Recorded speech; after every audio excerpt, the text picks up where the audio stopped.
번역 사도신경으로 신앙 고백하겠습니다. 저는 전능하신 아버지 하나님 천지의 창조주를 믿습니다. 저는 그분의 유일하신 아들 우리 주 예수 그리스도를 믿습니다. 그분은 성령으로 잉태되어 동정녀 마리아에게서 나시고 본디오 빌라도에게 고난을 받아 십자가에 못 박혀 죽으시고 장사된 지 사흘 만에 죽은 자 가운데서 다시 살아나셨으며 하늘에 오르시어 전능하신 아버지 하나님 우편에 앉아 계시다가 거기로부터 살아있는 자와 죽은 자를 심판하러 오십니다. 저는 성령을 믿으며 거룩한 공교회와 성도의 교제와 죄를 용서받는 것과 몸의 부활과 영생을 믿습니다. 아멘. 거룩하신 아버지 하나님 감사합니다. 간밤에도 편히 쉬게 해주시고 새벽에 기도하는 자리에 불러주시니 감사합니다. 이 시간 저희들 마음 중심으로 주님을 경외하게 하여 주시옵소서. 예수님 이름으로 기도드리옵나이다. 아멘. 찬송가 27장입니다.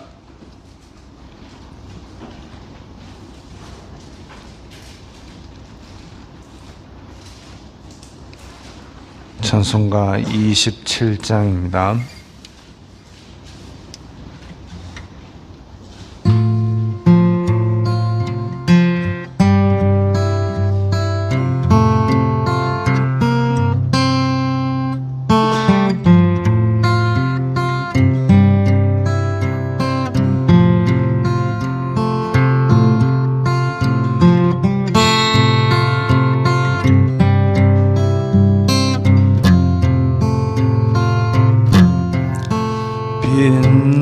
빛나고 높은 보좌와 그 위에 앉으신 주 예수 얼굴 영광이 해같이 빛나네.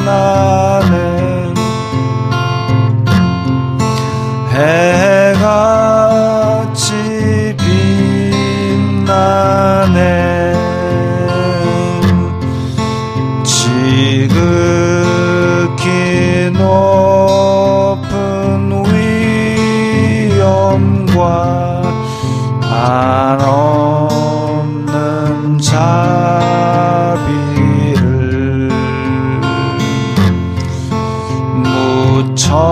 무천사 소리 합하여 늘 찬송 드리네.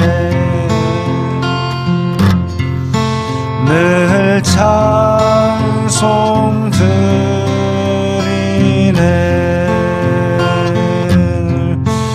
영 죽을 나를 살리려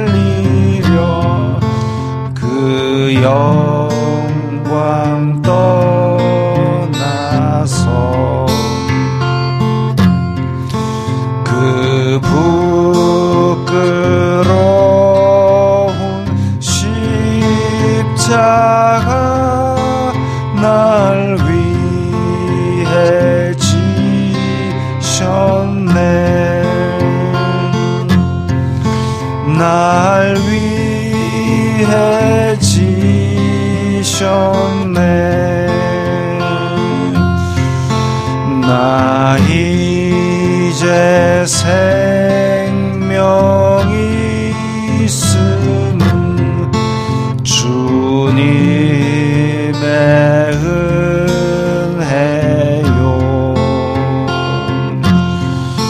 저 사망 권세 이기니 큰 기쁨 넘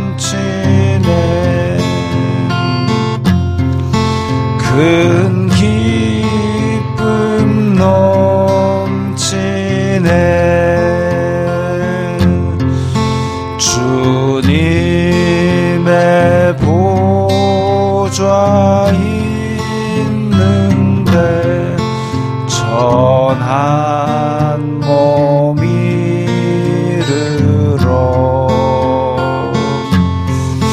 그 영광 몸소 배울 때 내 기쁨 넘치리 내 기쁨 넘치리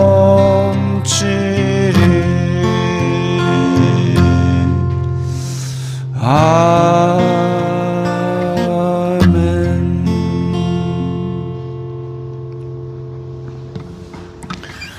오늘 말씀은 에베소서 5장 15절부터 21절까지의 말씀입니다.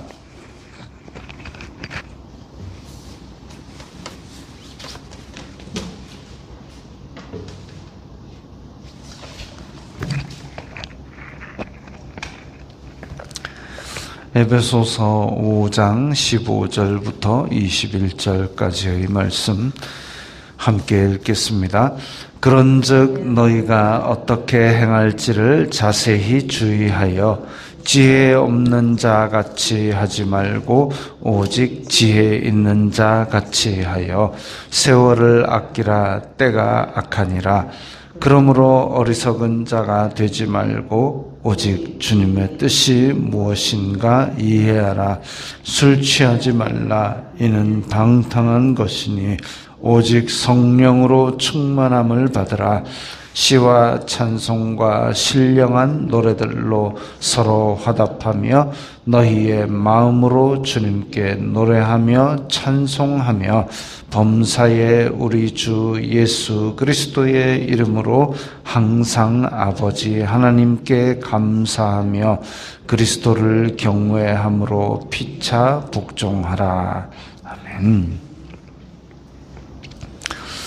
오늘 본문에서는 좀 양분된 인간상이 나옵니다. 양분된 인간상. 그래서 15절에 보면 지혜 없는 자가 나오고 지혜 있는 자가 나옵니다. 지혜 없는 자, 지혜 있는 자. 그럼 지혜 있는 자는 어떤 자냐? 이제 계속 그 이후에 그 지혜 있는 자의 행동상, 생활상이 나오고 지혜 없는 자, 지혜 있는 자 각각의 생활상이 대조되어서 나오고 있습니다.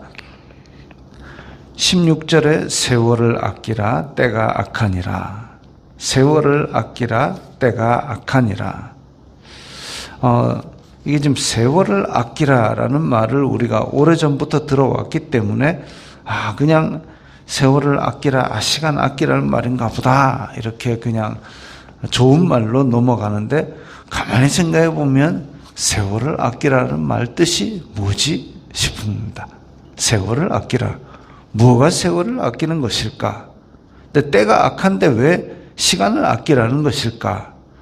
참 의미가 생각할수록 잘 모르겠습니다.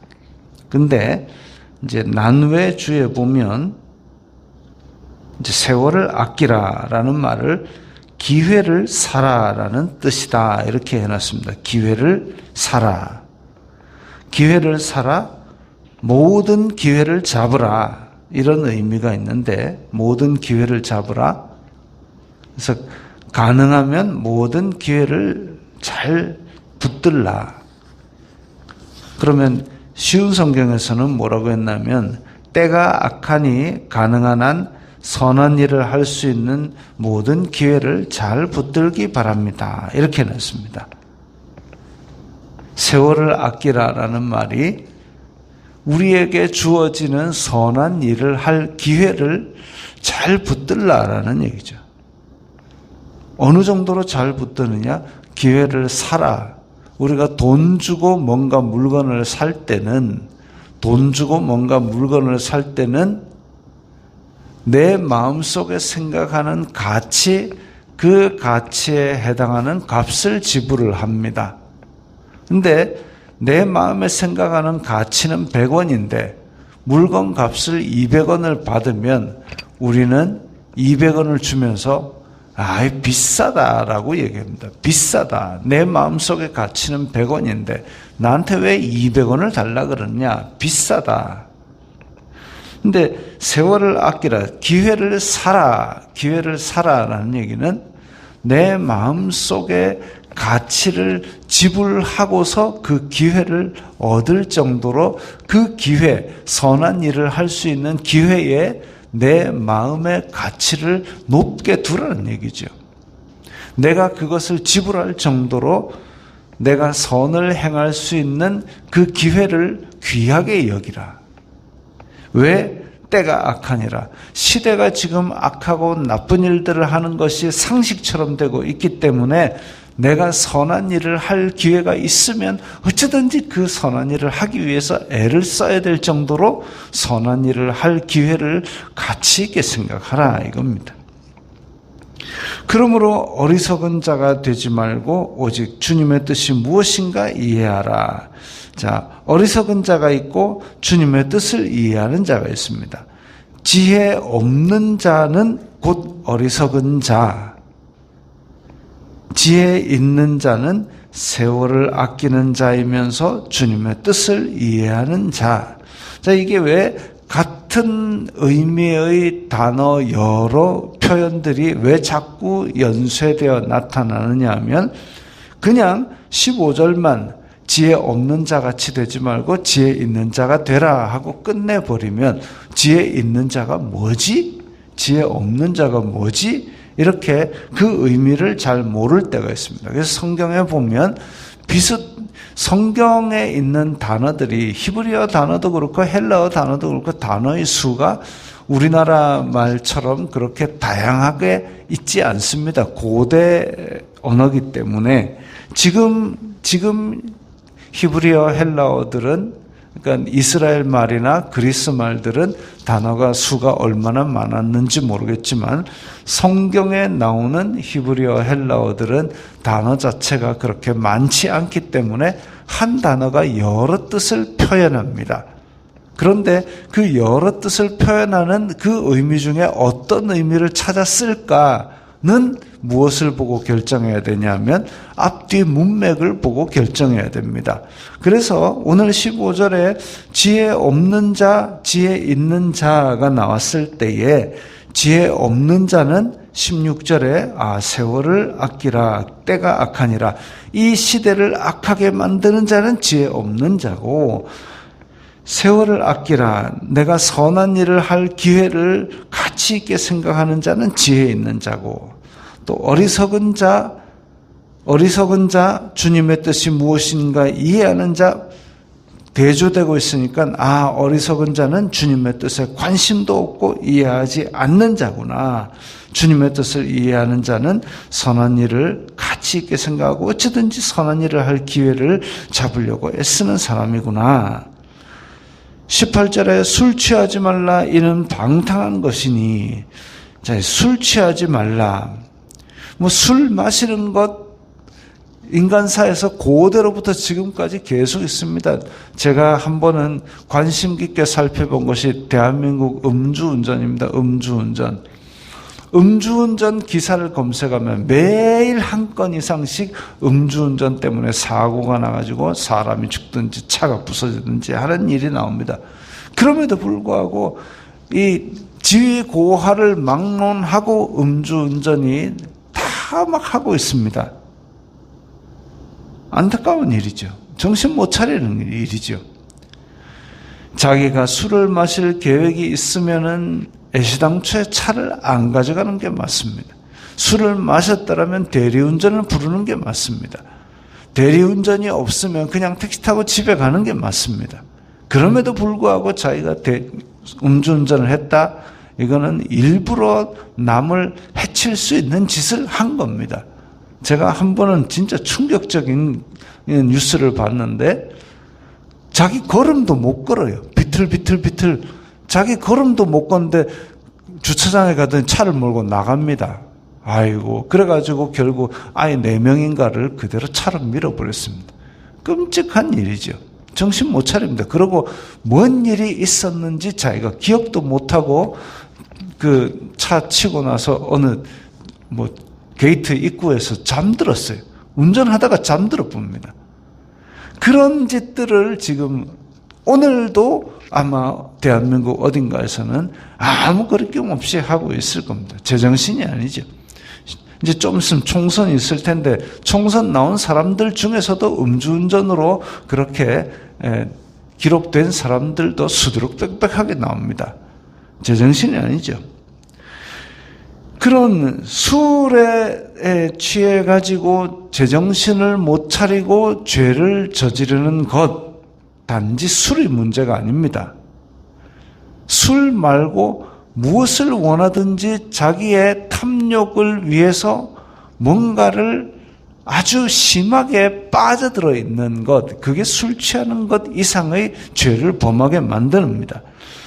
근데 왜 술 취하지 말라 했느냐? 아니면 왜 어디에 빠져들지 말라 그랬느냐? 이는 방탕한 것이니, 방탕하다는 의미가 뭐냐면 욕망을 절제하지 못하는 상태입니다. 우리는 다 욕망이 있죠. 욕망이 있습니다.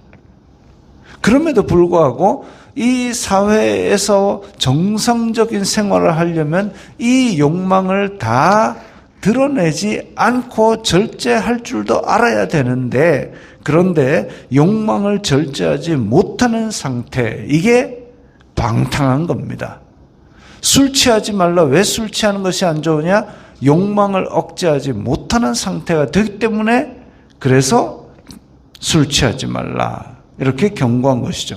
술뿐만이 아니라 마약이든지 아니면 돈에 대한 탐욕이든지 이런 것들에 취하지 말아야 됩니다. 왜? 이는 방탕한 것이니, 욕심을 절제하지 못하는 것이 하나님 앞에 문제가 되고 어리석은 자고 또 악한 것이고 지혜 없는 자입니다. 그러면은 아이고 욕심을 다 끌어내고 금욕해야 되나요? 금욕이 능사가 아닙니다.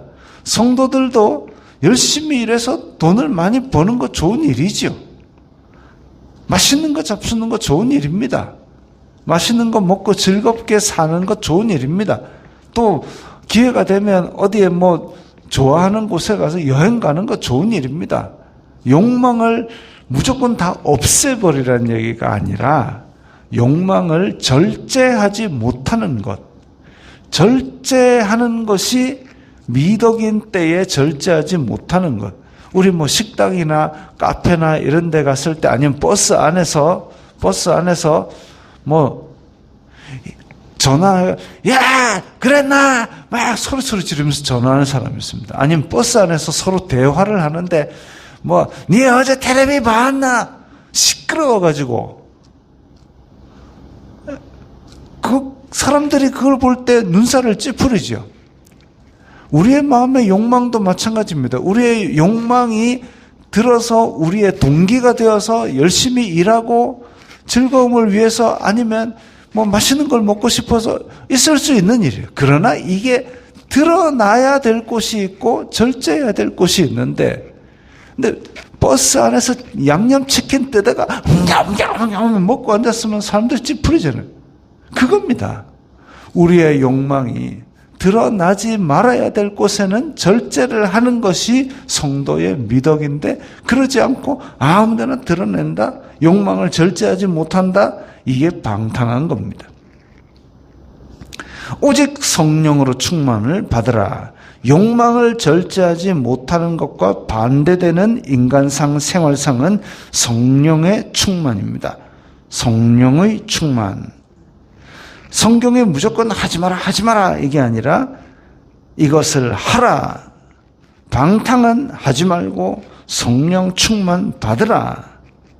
술에 취하면 욕망을 절제하지 못하는데 성령 충만을 받으면 선을 곳곳에 드러내고 행하게 됩니다.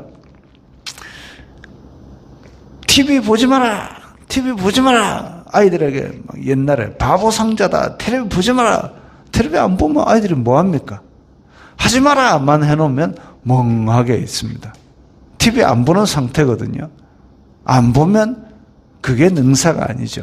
그 안에 뭔가가 다른 할 일이 주어지면 TV 봐라 해도 그거 볼 시간 없어요 하고 딴 걸 합니다. 왜? 그게 더 가치 있는 일이기 때문에. 방탕하지 마라. 성령 충만 받으라. 방탕 안 하고 내 쾌락을 위해서, 내 욕망을 위해서 달려가는 거 하지 말고 뭐 하느냐? 성령 충만 받으라. 왜? 그게 더 가치 있기 때문에, 그게 더 주님의 뜻이기 때문에, 그게 지혜 있는 일이기 때문에 성령 충만 받은 사람은 무엇을 하느냐? 성령의 열매가 일상에 맺힙니다. 사랑과 희락과 화평과 오래 참음과 자비와 양성과 충성과 온유와 절제, 이런 것들이 일상생활 속에서 맺힐 때에 사람들이 그를 보면서 존경을 하죠. 형제여, 우리가 어찌하면 너같이 될꼬. 그게 복음입니다. 우리의 삶에서 풍겨 나오는 일상의 복음입니다. 시와 찬송과 신령한 노래들로 서로 화답하며 너희의 마음으로 주님께 노래하며 찬송하고, 성령의 충만한 사람들은 하나님의 은혜를 기뻐서 떠들고 자랑하게 되죠. 이게 찬송입니다. 범사에 우리 주 예수 그리스도의 이름으로 항상 하나님 아버지께 감사하며, 찬송과 감사는 연결되어 있습니다.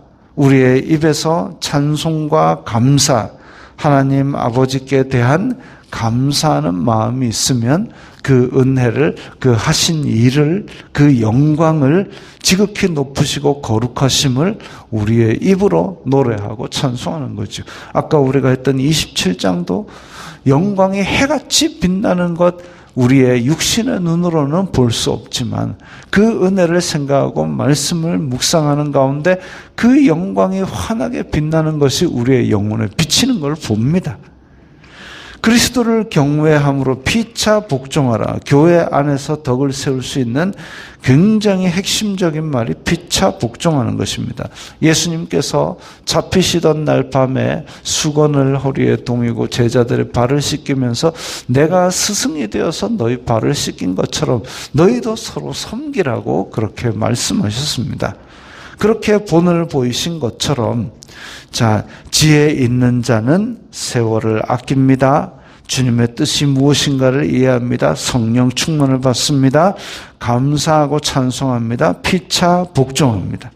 지혜 없는 자는 세월을 악하게 만듭니다. 욕망을 절제하지 못하는 어리석은 자입니다. 방탕한 자입니다. 그런 사람들은 입술에 감사가 없습니다. 불평, 원망, 저주가 있습니다. 복종하지 않고 섬김을 받으려고 목에 힘을 줍니다. 이런 것들이 우리의 성도의 추구해야 될 생활상을 이렇게 대조해서 나타내고 있습니다. 우리도 예수님을 믿는 이 믿음으로 서로 섬기면서 세월을 아끼는, 선한 일을 할 기회를 가치 있게 생각하는 그런 사람들이 되어야 되겠습니다. 기도하겠습니다. 거룩하신 아버지 하나님, 감사합니다. 저희들에게 믿음을 주시고 말씀을 주시니 감사합니다. 이 세상 가운데 살면서 지혜 있는 자가 되어서 예수 그리스도의 섬김처럼 서로 섬기면서 하나님께 찬양과 감사가 넘치게 하여 주시옵소서. 예수님 이름으로 기도드리옵나이다. 아멘.